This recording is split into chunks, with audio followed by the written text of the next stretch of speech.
Olá, bom dia! Sou a professora Fátima Castro.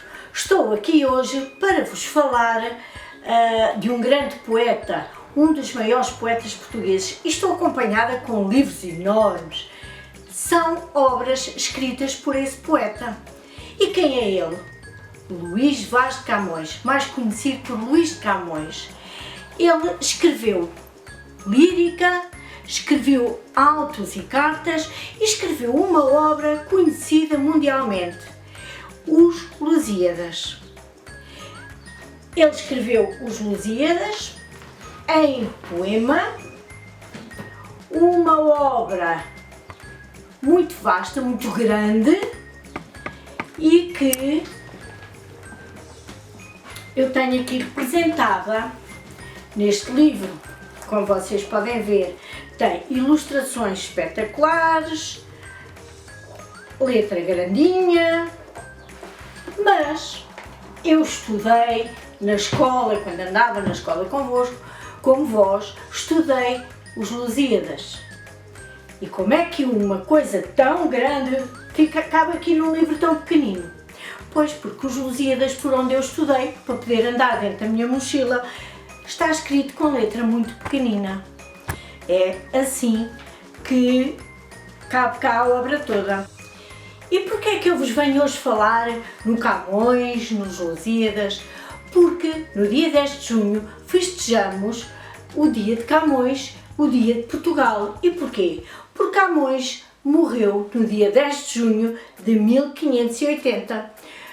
O seu túmulo, onde supostamente estarão as suas cinzas, encontra-se no Mosteiro dos Jerónimos. Quem quiser visitar pode ir até Lisboa, a Belém, ao Mosteiro dos Jerónimos, e vai lá encontrar o túmulo de Camões. E de que é que consta a sua obra Os Lusíadas? Os Lusíadas conta a história do povo português, desde os primeiros tempos da nacionalidade. Lusíadas porque o povo português é descendente de um povo que existia na altura aqui na zona ocupada por Portugal, que eram os lusitanos, e esta é a história desse povo descendente dos lusitanos. E é a história mais marcante até à altura em que viveu o Luís de Camões, século XVI, ou seja, passou pelos descobrimentos e pelo maior dos descobrimentos que foi feito até à altura, que foi a descoberta do caminho marítimo para a Índia por Vasco da Gama. O que o Luís Camões escreveu, Os Lusíadas, é difícil de compreender para meninos e meninas mais pequenos que andam na escola do primeiro ciclo e até do segundo ciclo. E então há quem tenha feito a história resumida adaptada a crianças. É o que eu hoje vos vou ler, Os Lusíadas para os mais pequenos. É uma história, é uma versão de Alexandre Honrado. Quem fez as pinturas, quem ilustrou esta história foi Maria João Lopes e foi editado pela Âmbar, pela editora da Âmbar. Esta imagem é um desenho, uma pintura feita para representar aquilo que como poderá ter sido o Luís de Camões. E vou passar a ler a história. Camões, poeta, um olho tapado e o seu maior poema na mão. Salvou das águas quando naufragou. O olho direito de Camões, o que está tapado, perdeu no norte da África, na cidade de Ceuta, em escaramuça contra mouros. O seu maior poema chama-se Os Lusíadas, a história dos portugueses, os lusos, os da Lusitânia, nome antigo de Portugal. Aqui temos Vasco da Gama, o navegador. Camões conta as viagens e as aventuras deste Vasco da Gama, deste navegador. Estavam na altura no tempo dos reis e o rei que governava o país, que reinava, chamava-se Dom Sebastião. Aqui está uma representação de Dom Sebastião. Os Lusíadas, a história dos portugueses, como eram sonhados há 500 anos, foi escrita para Dom Sebastião, que morreu tão novo que nem teve tempo para conhecer o melhor poeta. O que é um poeta? Um escritor que escreve poemas e até parece que toca nos sonhos e descobre neles a beleza das palavras. Camões era dos maiores que sempre houve.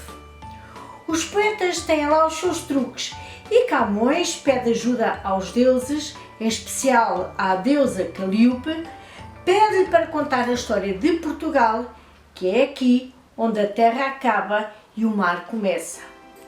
E conta-se, quem anda na Lua e olha de repente para baixo vê o planeta Terra.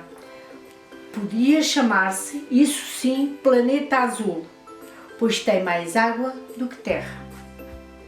Os portugueses viveram sempre à beira-mar e o mar ali a chamá-los. Decidiram ir longe, para outras terras, à procura de riquezas e de fortuna e de fama. Queriam fazer negócios e amigos. Queriam ir à Índia, pois tinham ouvido falar desse lugar fantástico. Mas havia tanto mar antes de lá chegar.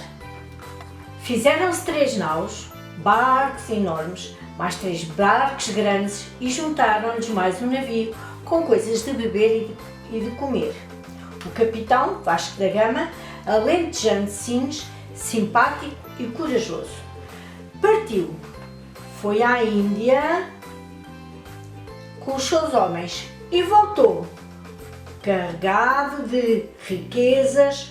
Os portugueses, como todos os povos, tinham inimigos. Povo de cristãos, os mouros eram seus maiores rivais. Um dos deuses, Baco, malandro e bêbado, sim, mais um deus. Quase todas as histórias inventam deuses para explicar o que não se explica.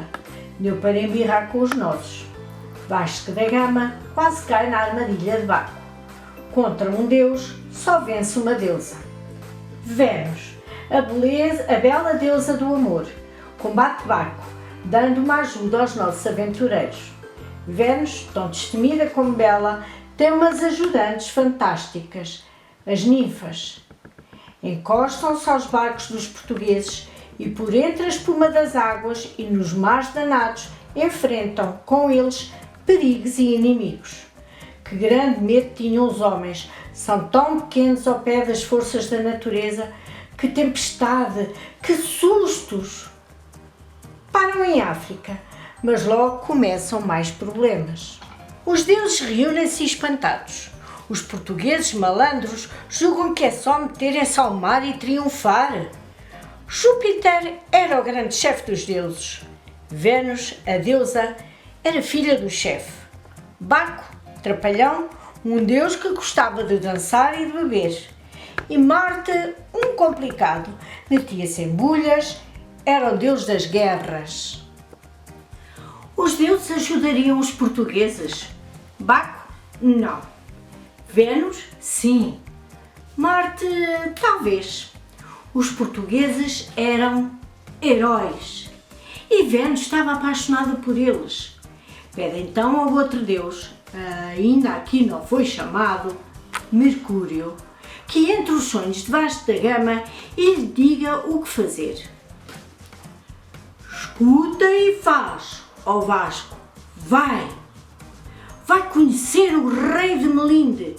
Conta-lhe a história de Portugal, que ele ficará maravilhado com a coragem deste povo, disse Mercúrio em sonhos. Por exemplo, era uma vez, diz Vasco ao rei de Melinde, um chefe militar chamado Nuno Alves Pereira. Era outra vez um monstro. Apareceu-nos nos mares, transformou-se em pedra no Cabo das Tormentas, um sítio onde havia muitas tempestades. Conta tanto e tão bem o Vasco da Gama que o rei os ajuda. Voltam ao mar e, para passar o tempo, contam-se mais histórias. Estavam 12 damas a criar lindas rendas e umas rosas, quando um grupo, ao passar, vai de gritar horrorosas. Põem-se as damas a chorar, ofendidas a valer. Ao rei delas vão implorar: quem tem para nos defender? Era o rei dos ingleses, logo lhes quis valer. Para isso conhecer, só conheço portugueses. Vieram de Portugal 12 para o rebuliço. Quem vos fez tanto mal? Perguntou um deles, o magriço. Estão ali os malandrões e há uma luta animada. Uns levam chutes nos calções, correm-se outros à espada. São heróis os portugueses, deem cá uma beijoca e voltem cá mais vezes, faremos uma paparoca. Chegam à Índia os navegadores. Manda lá um imperador a quem chamam Samorim. Um louro, Moçaíde, que traz e leva recados ao seu imperador, sabe falar castelhano, língua parecida com o português. O tal Samorim vai a bordo. Os portugueses contam-lhes as histórias da nossa terra. O imperador ouve, parece contente, promete fazer negócio com eles. Mas quando volta para a terra, arma um plano. Tem medo dos portugueses, se calhar querem enganá-lo. Manda-lhes um traidor para fingir ensinar-lhes o caminho. Moçaíde, que gostou dos portugueses, corre a avisá-los. Os portugueses salvam-se, mas correram grande perigo. Começam a regressar a Portugal e é então que a bela Vênus decide levá-los à Ilha dos Amores. Quem não gosta de namorar? Vênus sabe que naquela ilha há mulheres que, como ela, serão capazes de amar os portugueses. Deve ser sempre assim o amor, coisa bonita de dar e receber, de brincar e de levar a sério, de sonhar e de jogar e de rir e de dançar. Namorar é tão bom que, se todos namorássemos, não sobrava tempo nem ninguém para fazer a guerra. Vasco da Gama apaixona-se por Tétis. Juntos sobem um monte. Encontram um campo de pedras preciosas, rubis, esmeraldas e, suspenso no ar, um globo transparente com diferentes céus e a terra ao centro. Coisa maravilhosa! Ali estão assinalados todos os pontos do mundo onde os portugueses vão distinguir-se. Chegou a hora da despedida. O poema, esta história está a acabar. Camões diz a Dom Sebastião que Portugal está em crise, mas que, sendo rei muito jovem, deve confiar no futuro. Uma terra assim, onde o mar começa, não merece ficar a chorar e deve crescer, tornar-se maior do que o mar todos os dias. Uma terra assim deve ter o tamanho de um poeta como Camões, digo eu. Vitória, Vitória, acabou-se a nossa história. E pronto, por hoje é tudo. Adorei falar-vos de Camões, dos Lusíadas, um marco da nossa poesia portuguesa, um dos maiores poetas portugueses. Fiquem bem, já sabem o recado do costume, partilhem, façam likes, subscrevam este canal. E até à próxima. Adeus!